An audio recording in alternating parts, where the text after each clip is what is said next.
ഓരോ തവണയും പുതിയ സംസ്ഥാന സർക്കാർ അധികാരമേൽക്കുമ്പോൾ ആദ്യം നടത്തുന്ന ഒരു നിയമനം എന്ന് പറയുന്നത് അഡ്വക്കേറ്റ് ജനറലിൻ്റെയും അതുപോലെ ഡയറക്ടർ ജനറൽ ഓഫ് പ്രോസിക്യൂഷൻ്റെയും ആയിരിക്കും.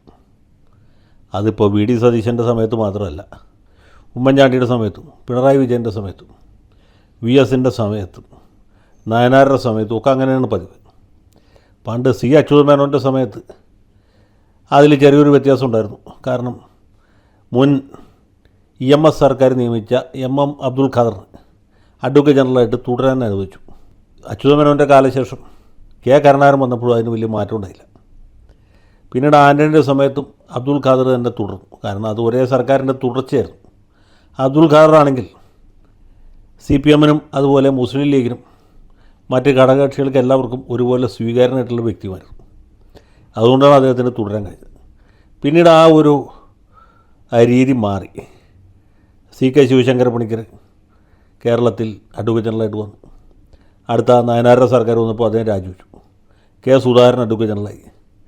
പിന്നീട് കരുണാകരൻ അധികാരത്തിൽ വന്നപ്പോൾ PV അയ്യപ്പനെ അഡ്വക്കേറ്റ് ജനറലാക്കി. അയ്യപ്പൻ സാറിൻ്റെ കാലാവധി കഴിഞ്ഞപ്പോൾ MP കുറുപ്പിനെ അഡ്വക്കേറ്റ് ജനറലാക്കി.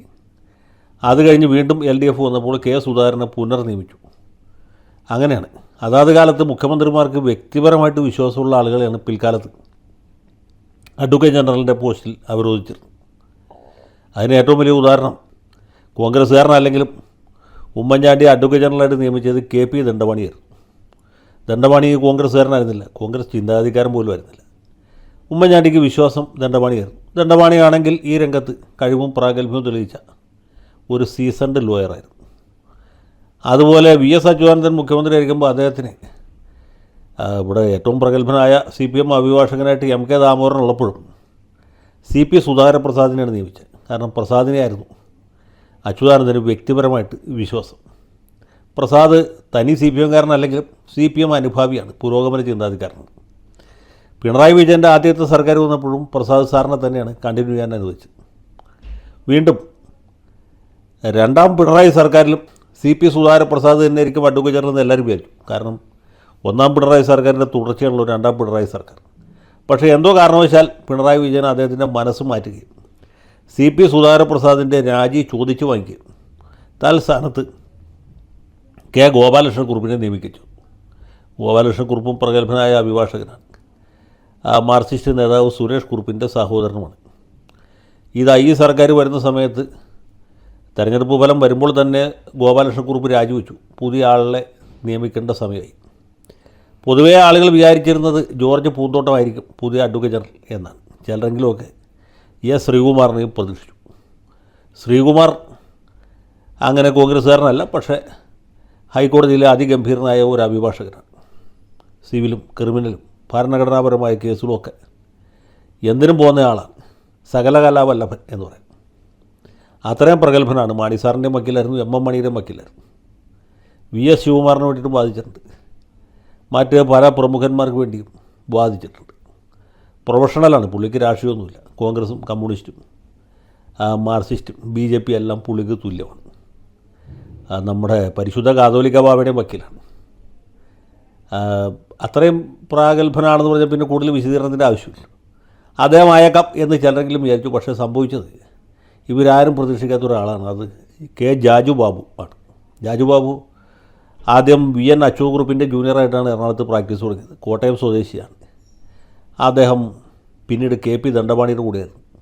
ദണ്ഡപാണി സാർ ഇടയ്ക്ക് ജഡ്ജിയായി പോയപ്പോഴാണ് ഇദ്ദേഹം സ്വതന്ത്രമായിട്ട് പുതിയ ഓഫീസ് തുടങ്ങി അവിടെ പ്രാക്ടീസ് സ്വന്തം നിലയ്ക്ക് ആരംഭിച്ചു. നല്ലൊരു വക്കീലാണ്, കഴിവുള്ള ആളാണ്, പ്രാപ്തനാണ്. ഏത് കേസും തന്മയത്വത്തോടുകൂടി വാദിക്കാൻ കഴിവുള്ള ആളാണ്. കേസ് വാദിച്ച് ജയിക്കുന്ന ആളാണ്. അപ്പോൾ അങ്ങനെ ഒരാളാണ് അഡ്വക്കേറ്റ് ജനറൽ ആവാൻ നല്ലത്. അങ്ങനെ വലിയ രാഷ്ട്രീയ പക്ഷപാതിത്വമുള്ള ആളല്ല. സ്വാഭാവികമായിട്ടും BD സതീശൻ ഇദ്ദേഹത്തെയാണ് വിശ്വാസം എന്ന് വിചാരിച്ചു.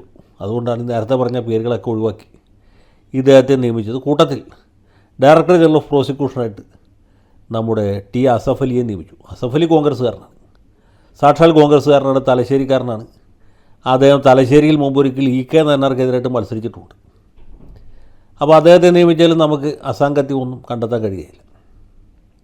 മുമ്പ് ഉമ്മൻചാണ്ടിയുടെ സമയത്ത് ഇദ്ദേഹം ഡയറക്ടർ ജനറൽ ഓഫ് പ്രോസിക്യൂഷനായിരുന്നു. സൂര്യനെല്ലി കേസടക്കം വളരെ പ്രഗത്ഭമായ രീതിയിൽ ഡിവിഷൻ ബെഞ്ചിൽ വാദിച്ച ആളാണ്. കഴിവ് തെളിയിച്ച വ്യക്തിയാണ്. അപ്പോൾ അതിലും ആക്ഷേപമൊന്നും പറയാൻ പറ്റില്ല. കഴിവും കാര്യപ്രാപ്തി നോക്കിയിട്ടാണല്ലോ അഡ്വക്കേറ്റ് ജനറലിനെ ഡയറക്ടർ ജനറലൊക്കെ നിയമിക്കേണ്ടത്. അങ്ങനെയാണ് നിയമിക്കുക. അതിപ്പോൾ ഏത് സർക്കാർ വന്നാലും അങ്ങനെ പറ്റുള്ളൂ. അപ്പോൾ ഇവിടെ ഈ നിയമനം കഴിഞ്ഞപ്പോൾ തന്നെ ചില കുബുദ്ധികൾ അവിടെ കുശുകുശിക്കാൻ തുടങ്ങി. നമ്മുടെ കൈരളി ചാനലിൽ അത് വലിയ വാർത്തയായിട്ടും കണ്ടു. കൈരളി ചാനൽ പറയുന്നത് ഈ സംഘപരിവാറും കോൺഗ്രസും തമ്മിലുള്ള ഐക്യത്തിൻ്റെ കൊടുക്കൽ വാങ്ങലിൻ്റെ ഒരു ഉദാഹരണമാണ്, അല്ലെങ്കിൽ ഒരു ദൃഷ്ടാന്തമാണ് ജാജു ബാബുവിൻ്റെ നിയമനം. കാരണം എന്താ? ഭയങ്കര കാരണം.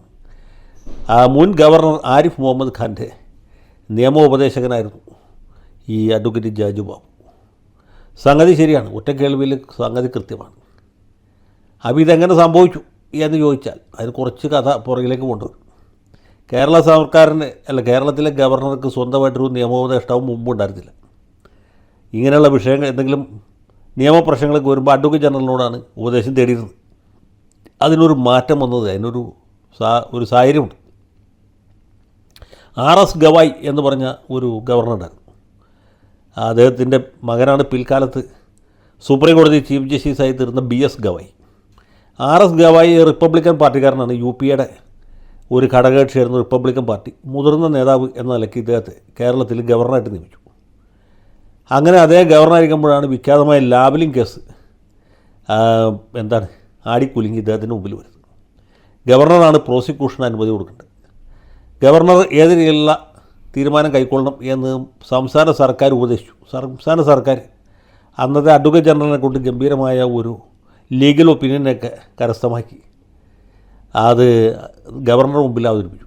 അതുപ്രകാരം പിണറായി വിജയനെതിരായിട്ട് കേസെടുക്കാൻ പറ്റിയില്ല. ഈ നിയമോപദേശം അദ്ദേഹത്തിന് ബോധിച്ചില്ല. മാത്രമല്ല ആ സമയത്ത് ഇതുമായി ബന്ധപ്പെട്ട് ഹൈക്കോടതിയിൽ കേസൊക്കെ ഉണ്ടായിരുന്നു. അന്ന് ശ്രീ ജസ്റ്റിസ് ബെഞ്ചമിൻ കോശിയുടെ ബെഞ്ചിലാണ് വന്നത്. അദ്ദേഹത്തിൻ്റെ വിധി എന്താണെന്ന് വെച്ചാൽ ഗവർണർക്ക് സ്വതന്ത്രമായിട്ട് ഒരു തീരുമാനമെടുക്കാം. അഡ്വക്കേറ്റ് ജനറലിൻ്റെ ഉപദേശവും പരിഗണിക്കാം. അതല്ലെങ്കിൽ ഒരു പ്രൈവറ്റ് ലോയറുടെ ഉപദേശവും സ്വീകരിക്കാം. അദ്ദേഹത്തിന് വിശ്വാസമുള്ള ഒരു അഭിഭാഷകൻ്റെ ഉപദേശം സ്വീകരിക്കാം. അങ്ങനെ ഒരു സന്ദർഭത്തിൽ BS ഗവായ്, അദ്ദേഹത്തിന് അതുവരെ ഒരു ലീഗൽ കൺസൾട്ടൻ്റ് ഉണ്ടായിരുന്നില്ല, അല്ലെങ്കിൽ ലീഗൽ അഡ്വൈസർ ഉണ്ടായിരുന്നില്ല. അദ്ദേഹം നിയമിച്ചതാണ് ഈ അഡ്വക്കേറ്റ് ജാജു ബാബുവിനെ. അപ്പോൾ ജാജു ബാബുവിൻ്റെ അഭിപ്രായമാണ് അന്നത്തെ ഗവർണർ BS ഗവായ് സ്വീകരിച്ചത്. അതിൻ്റെ അടിസ്ഥാനത്തിലാണ് പ്രോസിക്യൂഷൻ അനുമതി നൽകിയത്.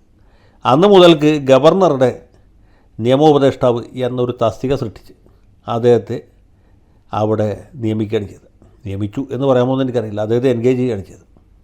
പിന്നീട് ഗവർണർമാർ മാറി മാറി വന്നു. ഷീല ദീക്ഷിത് എന്ന് പറഞ്ഞ ഉത്തർപ്രദേശ് നമ്മുടെ ഡൽഹി മുഖ്യമന്ത്രി ആയിരുന്ന മാന്യ മഹിള കേരളത്തിൽ ഗവർണറായിട്ട് വന്നപ്പോഴും ഇദ്ദേഹം തന്നെയായിരുന്നു നിയമോപദേഷ്ടാവ്. പിന്നീട് സുപ്രീം കോടതി ചീഫ് ജസ്റ്റിസായിട്ട് വിരമിച്ച P സദാശിവം ഗവർണറായിട്ട് വന്നപ്പോഴും അഡ്വക്കേറ്റ് ജാജു ബാബു തന്നെയായിരുന്നു നിയമോപദേഷ്ടാവ്. അതും കഴിഞ്ഞ് ആരിഫ് ഖാൻ വന്നപ്പോഴും അദ്ദേഹം ആ സ്ഥാനത്ത് തുടർന്നു. ഈ വിവാദമായി തീർന്ന വൈസ് ചാൻസലർ യുദ്ധത്തിനിടയിലാണ് ഇവർ തമ്മിൽ എന്തോ രസക്കുറവുണ്ടാവുകയും അഡ്വക്കേറ്റ് ജാജു ബാബു ഈ നിയമോപദേശക സ്ഥാനം ഉപേക്ഷിക്കുകയും ചെയ്തു. അതിനുശേഷം ആദ്യം S ഗോപകുമാരൻ നായരും പിന്നീട് P ശ്രീകുമാറും ഒക്കെ ഗവർണറുടെ ഉപദേഷ്ടാവായിട്ട് വന്നു. ഇപ്പോൾ ശ്രീകുമാർ ആ സ്ഥാനത്ത് തുടരുകയാണ്. അപ്പോൾ ഇതാണ് ഇതിൻ്റെ അകത്തുള്ള യാഥാർത്ഥ്യം. ഇദ്ദേഹത്തെ ഉപദേഷ്ടാവായിട്ട് വെച്ചത് കൈരളി ചാനലുകാർ പറയുന്ന പോലെ ആരിഫ് മുഹമ്മദ് ഖാനല്ല, സദാശിവവുമല്ല, അത് ഗവായി ആയിരുന്നു. അത് UPA സർക്കാരിൻ്റെ കാലത്തായിരുന്നു. ഇനി UPA സർക്കാർ മാറി NDA സർക്കാർ വന്നാലും ഗവർണറുടെ ഉപദേഷ്ടാവ് സ്ഥാനത്ത് നിന്ന് ഇദ്ദേഹത്തെ മാറ്റാഞ്ഞത് അദ്ദേഹത്തിൻ്റെ കഴിവും പ്രാഗൽഭ്യവും മുൻനിർത്തി മാത്രമാണ്. ഇത് വല്ലതും കൈരളി ചാനലിലിരിക്കുന്ന കൊഞ്ഞാണന്മാർക്ക് അറിയേണ്ട ആവശ്യമുണ്ട്. ക്ഷീരമുള്ളവർ അകടി ചുവട്ടിലും ചോര തന്നെ പീപ്പിൾ ചാനലിൻ്റെ കൗതുകം.